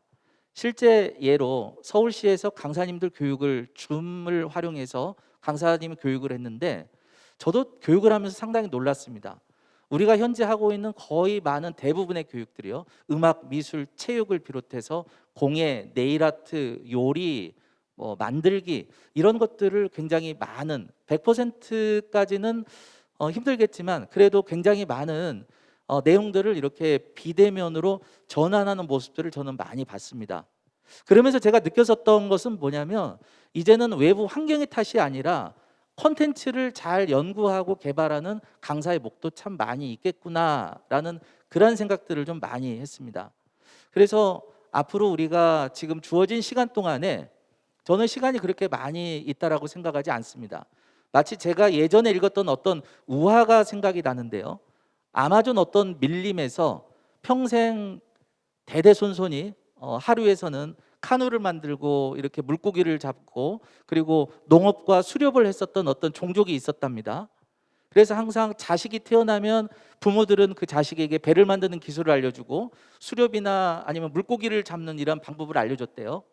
그런데 어느 날 그 상류에 큰 댐이 생긴 거죠. 앞으로 1년 뒤, 2년 뒤면 이제는 물이 다 없어지고 큰 변화가 생기고 전환이 되는, 마치 지금이 그런 시기라고 저는 생각을 한번 해봅니다.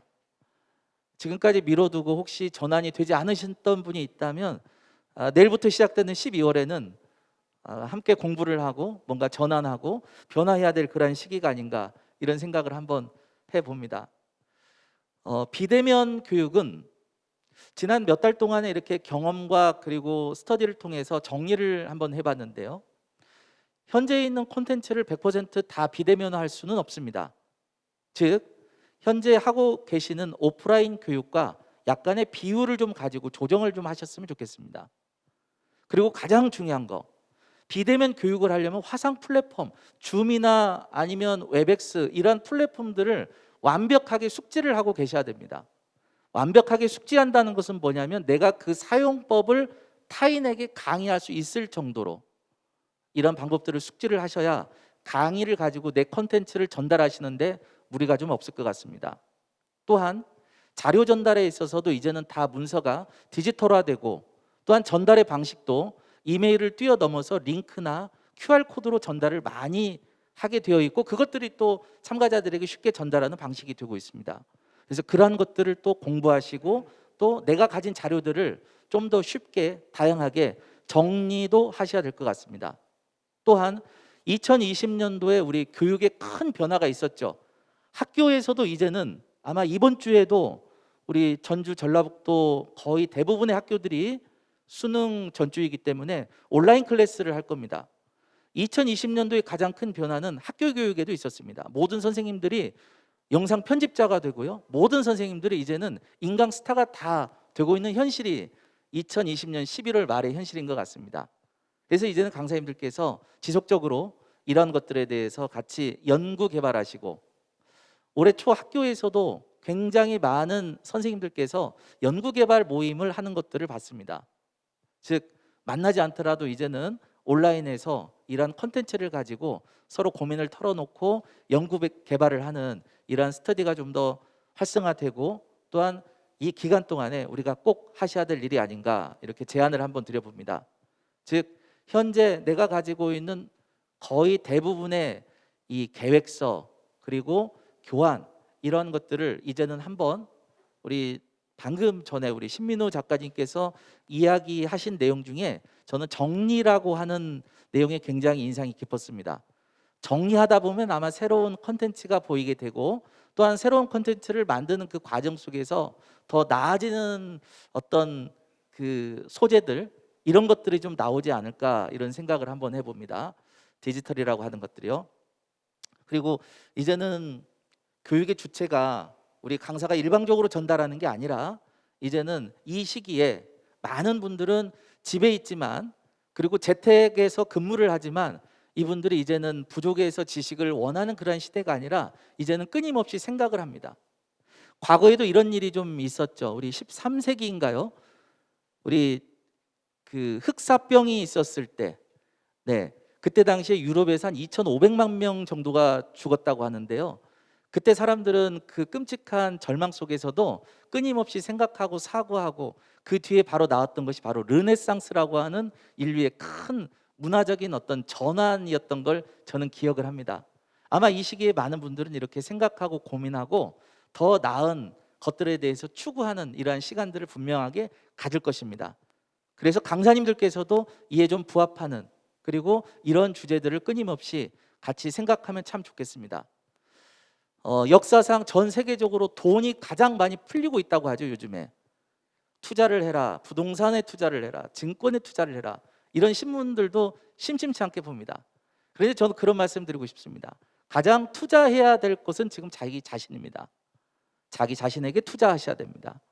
책을 보시고 콘텐츠를 고민하시고 연구하시고, 그리고 앞으로 남아있는 이 창창한 시간들에 대해서 어떤 무기를 가지고 도전할 것인가 한번 우리가 고민하는 시간들을 가져보셨으면 좋겠습니다. 그것이 강사의 뉴 노멀이고 새로운 원칙이고, 그리고 앞으로를 준비하는 그러한 힘이 아닌가 생각을 한번 해봅니다. 저한테 있어서 이 한 가지의 콘텐츠, 저는 처음에 줌을 공부를 할 때 그런 목표를 가졌습니다. 대한민국에서, 우리나라에서 줌 교육을 제일 잘하는 강사가 돼야 되겠다. 심지어는 저는 잠에 꿈을 꿀 때에도 줌이 막 꿈에서 막 나왔습니다. 잠자기 전까지 줌을 생각하고 아침에 일어나서도 줌을 막 생각하고, 어떻게 하면 이 기능법을, 어떻게 하면 이렇게 이걸 번역을 할 수 있을까, 이것들을 몇 달 동안 이렇게 했더니 굉장히 많은 곳에서 실제로 저를 인정하고 찾는 그러한 경험들도 이렇게 많이 했었습니다. 어떤 것들에 투자할 때 그런 마음이면 참 좋겠습니다. 이 분야를 내가 지금 공부하고 지금 투자하는 이 분야를 우리나라에서 내가 제일 잘해야 되겠다, 우리나라에서 최고가 돼야 되겠다. 물론 저보다 잘하시는 분들이 많이 있겠죠. 근데 그런 각오와 마음이 자기의 현재 상태를 만들어 주는 것 같습니다. 의미, 가치, 가계부를 저는 작성을 했습니다. 3월 한 달 동안 모든 일정이 취소가 되었을 때 제가 항상 이렇게 일정들이 없고 힘들 때 하는 방법이 한 가지가 있는데, 우리 강사님들도 한번 꼭 해보시기 바랍니다. 제가 가계부를 하나 작성을 했습니다. 그런데 이 가계부는 뭐냐면 직접 수입이 아니라 간접 수입.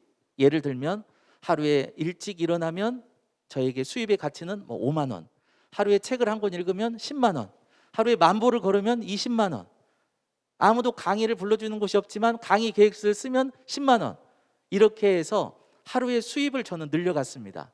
저녁이 되면 아침에 일찍 일어나고 책을 보고 산책을 하고 강의 계획서를 쓰고, 실제 수입은 아니지만 저녁에 가보면 이러한 수입들이 80만 원, 90만 원, 100만 원, 이렇게 굉장히 많은 보이지 않는 돈을 3월 달 한 달 내내 많이 벌었습니다. 근데 놀라운 것은 뭐냐면 그 의미 가치의 수익이 6개월 뒤에 현실에서 그대로 수익이 되어서 나타나더라고요. 더 많은 금액으로. 그래서 저는 지금 어떤 것이 의미가 있고 어떤 것이 가치가 있는지 아마 기준이 다 다를 겁니다, 우리 강사님들께서. 그런데 내가 의미 있다고 생각하고 이 직업을 갖고 있는 강사로서 또한 가치 있다고 생각하는 것들에 매일매일 실행하시고 한번 자기 자신에게 투자해 보시기를 추천을 드립니다. 결국은 끊임없는 배움과 자기 자신에게 투자하는 것, 그리고 또 한 가지 말씀을 드리면 우리 강사의 언어가 있습니다. 한글을 잘 쓰는 것, 말을 잘 하는 것 이상으로 우리 강사의 언어에는 저는 한 두 가지를 말씀을 드리는데요. 강의 계획서를 쓰시는 방법을 제대로 한번 배우시면 좋겠습니다. 또한 내가 가지고 있는 컨텐츠와 내 생각을 한 장이나 두 장짜리의 종이로 잘 정리해서 제안하는 방법도 꼭 한번 배우시길 바랍니다.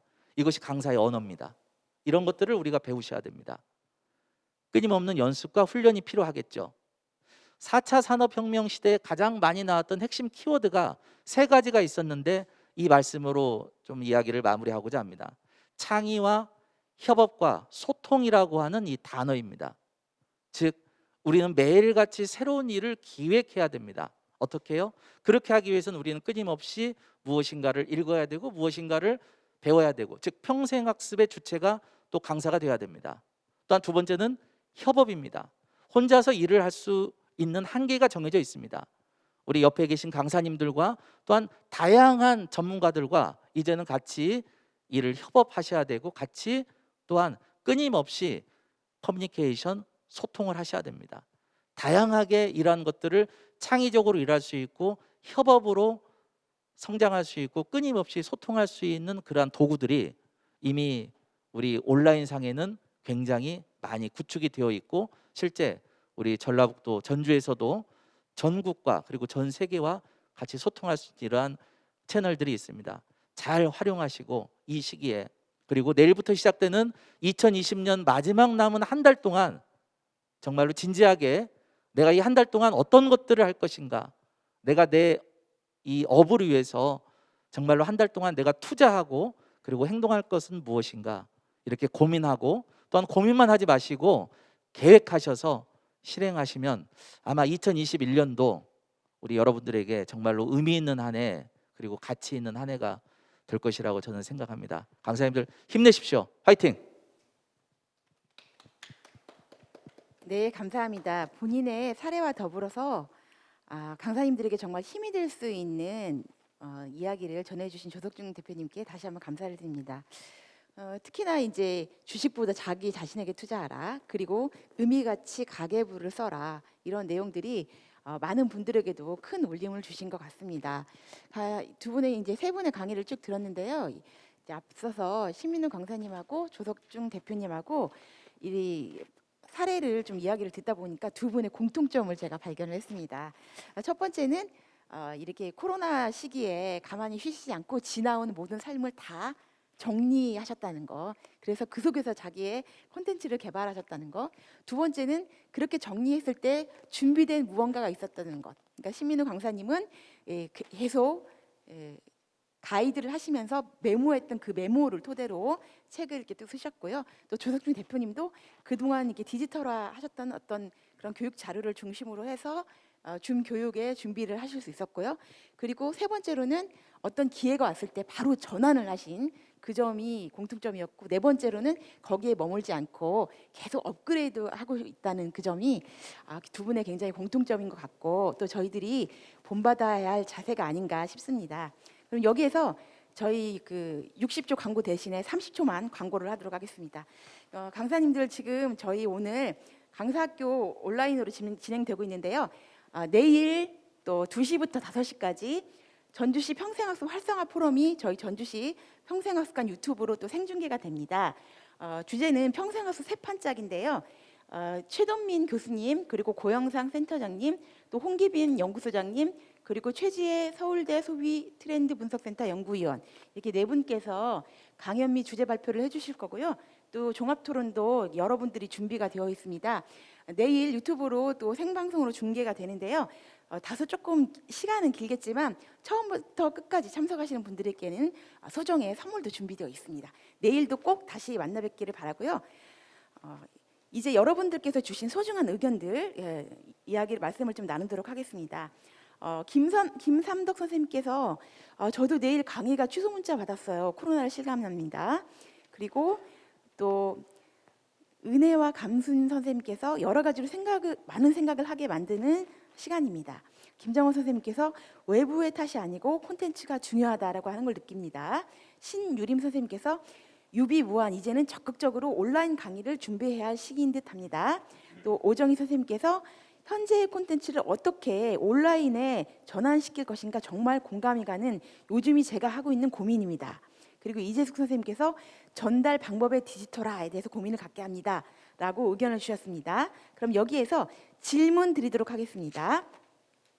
이인숙 선생님께서요, 비대면 시대에 개인 시간 관리의 효율성이 굉장히 중요할 것 같은데 시간 관리를 잘하기 위한 방법으로는 무엇이 있을까요? 라고 질문을 주셨는데요.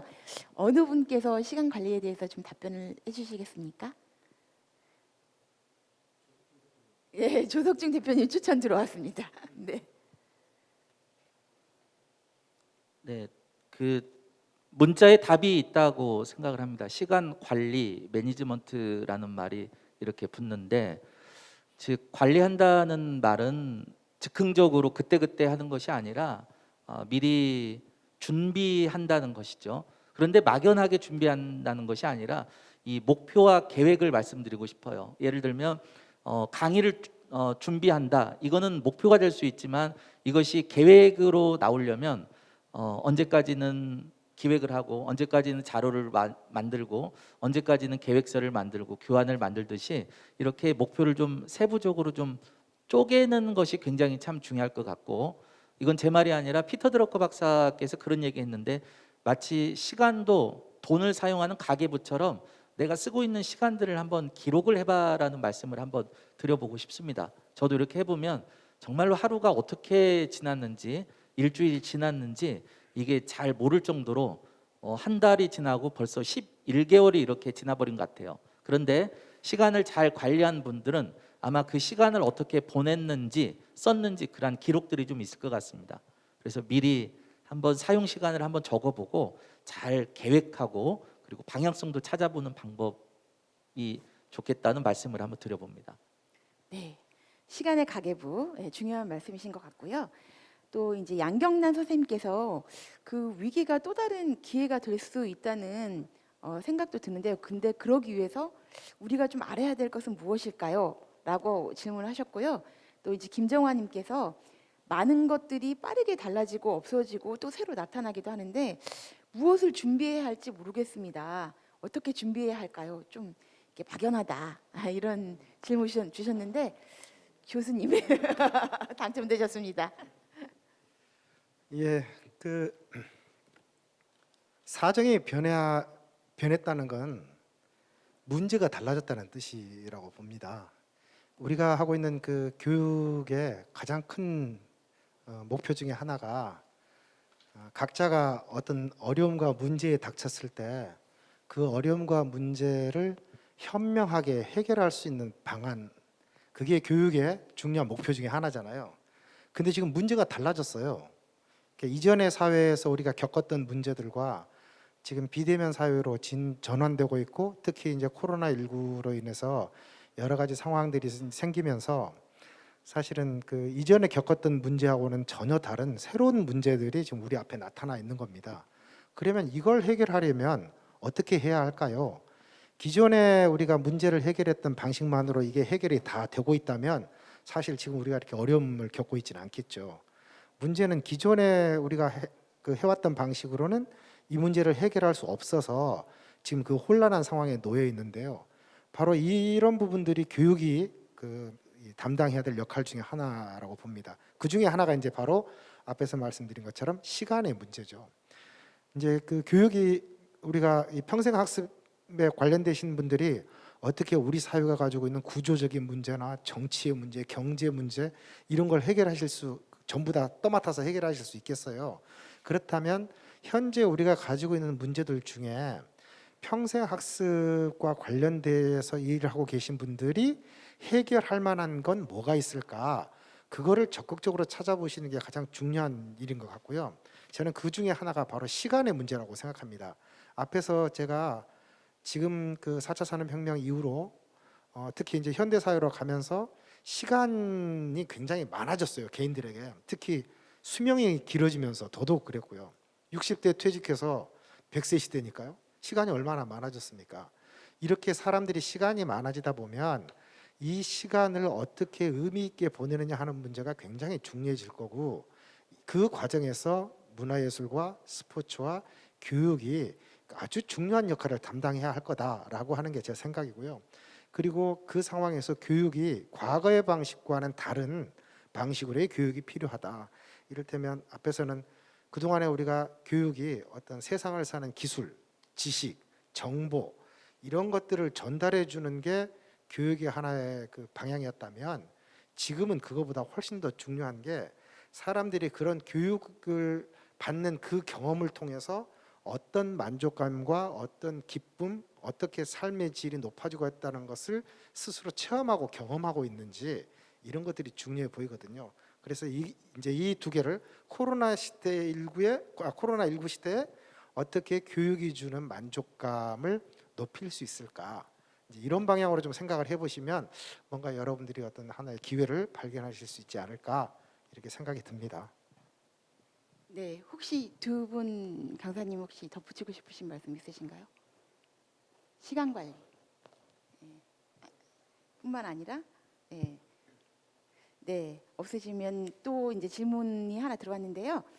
그 지금 이렇게 갑자기 코로나 상황이 되면서 갑작스럽게 모든 강의가 취소되거나 이런 상황이 전개가 되었을 때 이 무력감을 어떻게 극복해야 할까요? 하는 질문이 있네요. 네, 강사님들의 입장에서 이제 어떻게 무력감을 극복할 수 있는지 이야기를 좀 해주시면 좋을 것 같습니다. 네, 이 갑자기 일을 열심히 해야 될 시기에 갑자기 의도치 않게 취소가 되면 그런 마음들이 좀 많이 있는데 절대 가만히 있으시면 안 될 것 같아요. 밖에 나가셔서 산책을 하시거나 움직이시는 것을 추천을 드립니다. 예, 많이 산책하시고 걸으십시오. 걷고 사실은 이게 원망할 수도 없는 일들이 많이 있죠. 특히 이런 상황이 좀 그런데 중요한 것은 그렇게 많이 움직이시고 걷고 생각하시면서 하지 못한 것들만 있는 것 같지만 또 해야 될 것들에 대한 이러한 것들도 또 분명하게 보이게 될 겁니다. 그래서 이 무력함을 극복하는 방법 좀 많이 움직이시고, 그리고 이런 시기에 어떻게 할 수 없는 시기에 사실 또 어떤 강사님들은 올해 강사님들이 의도하지 않게 책을 되게 많이 썼던 시기인 것 같아요. 알고 계신 강사님들이 의도하지 않게 많이 이런 시간들이 있어서, 그래서 다른 어떤 목표를 한번 잡아보시고 다른 것들에 한번 전념해 보시는데 또 배우기에도 가장 좋은 시간이죠. 온라인 교육들도 잘 돼 있고, 그래서 듣고 보고 읽고 쓰고 이런 활동에 좀 더 시간을 좀 더 내보시면 좋을 것 같다라는 말씀을 드립니다. 네. 네, 감사합니다. 지금 제가 하나 붙여볼까요? 네네네. 그 지금 힘드시죠? 왜냐하면 이제 상황이 아까 말씀드린 것처럼 상황이 달라졌잖아요. 우리가 그동안 축구장에서 축구했는데 갑자기 야구장에서 축구하라는 지금 이런 상황이 됐어요. 그러면 이제 문제를 생각해 봐야죠. 야구장에서 축구를 하라는데 그냥 거기서 축구를 할 건지, 아니면 야구장을 축구하기 좋게 맞게 다시 바꿔낼 건지. 지금 그 코로나19 때문에 여러 강사 선생님들도 힘드시고 상황이 많이 달라져서요. 이제 무기력하다, 무력감 느끼신다, 뭐 이런 분들도 많이 계실 거라고 봅니다. 그런데 중요한 것은 이게 이번 한 번만 일회적인 상황이라면 뭐 누가 초인이 나타나서 어떤 귀인이 나타나서 이 문제를 해결해 주겠지 이렇게 하시면 될 것 같아요. 근데 누구나 다 그렇게 예상하고 있지 않습니까? 이건 반복될 거다, 앞으로 이 상황은. 그렇다면 손 놓고 있을 일은 아닌 것 같아요. 그래서 저는 두 가지로 생각해 볼 수 있을 것 같은데요. 하나는 이런 위기 상황에서 개인적으로 대응하는 거고요. 또 하나는 이걸 뭔가 사회적으로 대응할 수 있도록 만드는 거예요. 근데 개인적으로 대응하는 것은 이제 이 기회에 사실은 앞에서 이제 두 분 선생님이 정말 훌륭하신 모델을 보여주셨어요. 그동안에 이제 해왔던 역할에서 본인의 어떤 방향 전환을 위해서 이제 그 시간을 활용하시기도 하고, 또 그렇게 해서 성공적으로 방향 전환도 하셨고요. 이 모델, 이런 모델이 개인적 대응으로서는 필요한 것 같은데요. 하나는 또 하나 필요한 건 사회적 대응입니다. 지금 평생학습이라고 하는 게 이 코로나19 때문에 교육 기반 자체가 지금 흔들리고 또 무력해질 가능성이 높아졌잖아요. 그러면 평생학습, 전주 평생학습 센터를 기점으로 해서 사실은 이런 위기 상황을 어떻게 이 평생학습과 관련되신 분들이 이걸 해결해 나가야 될지, 어떤 그런 이런 위기 상황이 반복됐을 때 사회적으로 이 문제를 어떻게 해결할 것인지에 대한 논의도 좀 하시고, 또 그와 관련해서 가능하시다면 어떤 나름의 이 사회적 규칙, 사실은 제가 다른 데서 어떤 사업을 하나 하고 있는데요. 저는 이제 문화계에서 활동을 하고 있기 때문에 똑같은 위기잖아요. 이번에 다 똑같잖아요, 경험이. 저는 이제 제가 활동하고 있는 지역에서 이런 상황이 반복됐을 경우에 이 관련되시는 강사 선생님들, 문화예술 강사라든지 문화예술 활동가들을 지역사회가 어떻게 지원해야 되는지에 관한 조례를 만들었어요. 그래서 이번에 이제 곧 12월 달에 상정이 됩니다. 이런 것처럼 사실은 이걸 개인적으로만 대응하게 놔두지 마시고, 이런 위기 상황에서 평생학습과 관련되시는 분들이 똑같은 이 상황이 2021년에도 반복되면 어떤 식으로 사회가 대처를 해야 되고 우리는 그 속에서 어떤 역할들을 담당해서 이 위기를 해결할 것인지에 관한 논의들을 하셔야 될 것 같습니다. 그래서 그런 논의들을 평생학습관을 중심으로 해서 지금이라도 논의를 시작하시면 도움이 되지 않을까 싶습니다. 네, 감사합니다. 네. 이재숙 선생님께서 창의, 협업, 소통이 중요한 것 같습니다 라고 의견 남겨주셨고요. 또 백효진 선생님께서 되새김하고 하나씩 실천해 보겠습니다 라고 결의를 이렇게 밝혀주셨네요. 그리고 황미숙 선생님께서 나를 변화하면서 같이 가는 방법도 고민해 보아야 할 것 같아요 라고 말씀해 주셨고요. TG 킴께서 고령화 시대에 지향해야 할 교육 방향이네요 라고 의견을 주셨습니다. 의견을 주신 모든 분들께 진심으로 감사의 말씀을 드립니다. 이제 어느덧 이제 자리를 끝낼 시간이 다가왔는데요. 자, 오늘 강연자 분들께 이렇게 마무리 말씀을 부탁드리도록 하겠습니다. 비대면 강의는 언제쯤까지 해야 될 것 같은지, 그리고 지금에 있어서 우리 강사님들이 여러 가지 좋은 말씀들 많이 해주셨는데 강사님들이 그래도 지금 가져야 할 가장 중요한 자세나 태도는 어떤 게 있는지 돌아가시면서 짧게 한 말씀씩 해주시면 감사하겠습니다. 조석중 대표님부터 해주실까요? 네. 뭐 변화가 오면 스트레스도 받고 또 괴로움도 있고 그렇지만 개인이 어찌 할 수 없는 것들도 분명하게 있다라고 봅니다. 그래서 이럴 때일수록 어떤 자기 스스로에 대한 어떤 긍정적인 태도도 중요하고요. 또한 비대면으로 생각해 보면 우리가 위기인 것 같지만 장점들도 많이 있습니다. 우리가 이런 공간을 임대하거나 또한 어떤 사람을 모을 때 이 비대면으로 전환되면 우선 시간과 공간에 대한 그러한 제약이 전혀 없죠. 비용이 들지 않고요. 그래서 그렇게 장점들이 좀 많이 있기도 합니다. 그래서 이 다가오는 12월 달을 정말로 이 뭔가 근본적으로 한번 돌아보고 준비하는 그러한 시간으로 활용하시고 그 무엇보다도 또 건강이 중요하니까 건강도 잘 챙기시는 12월 달 되시기 바라겠습니다. 이상입니다. 고맙습니다. 네, 저는 이렇게 말씀드리고 싶습니다. 두드려라 열릴 것이다 이런 성경의 말씀도 있지만 거꾸로 두드리지 마라 이미 열려 있다. 저는 올해 가기 전에 나의 진정한 멘토를 한번 찾아봤으면 좋겠다 이런 생각이 듭니다. 네, 감사합니다. 네, 변화는 뭐 언제나 있었던 거죠. 뭐 갑자기 이번에만 생긴 건 아니고요. 그리고 이런 변화에 대해서 대응하는 방안을 찾아서 제안해 주는 게 또 교육이 해야 되는 중요한 역할 중에 하나이기 때문에요. 이런 변화가 생겼다는 건 어떤 의미에서는 그만큼 교육이 더 중요해지고 더 필요한 일이 되었다라는 뜻이기도 합니다. 그래서 다만 이제 지금 많은 사람들이 서로 얼굴을 맞댈 수 없기 때문에 불편함이 좀 생긴 것인데요.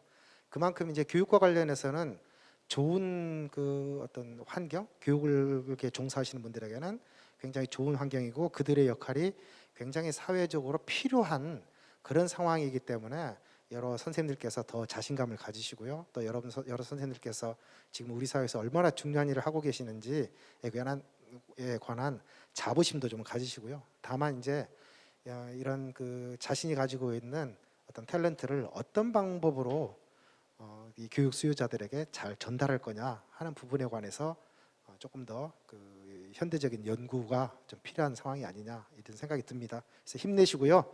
이제 서로 이제 논의해 가시면서 좋은 방법들을 찾아가시면 곧 좋은 상황이 생기지 않을까 싶습니다. 네.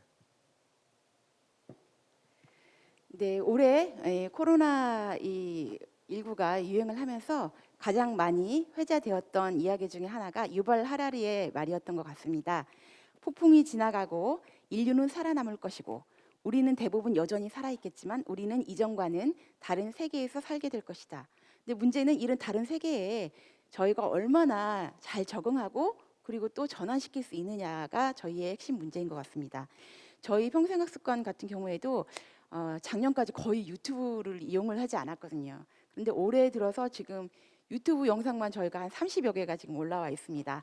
여러분, 우리 저희 평생학습관 유튜브 좋아요, 구독 꾹꾹 눌러주시고요. 그리고 내일 또 2시부터 열리는 2020년 전주시 평생학습 활성화 포럼도 많은 분들의 참여를 부탁드립니다. 사실 뭔가를 시도한다는 것은 쉬운 일은 아닙니다. 하지만 저희가 같이 머리를 맞대고 고민하다 보면 방향을 찾을 수 있을 것이고 또 방향을 찾게 되면 거기에 속도가 같이 붙을 거라고 생각합니다. 끝까지 함께해 주신 여러분 진심으로 감사드리고요. 내일 이 시간에 내일 2시에 다시 만나게 뵙기를 소망합니다. 참석해 주신 여러분께 진심으로 감사의 말씀 드립니다. 감사합니다.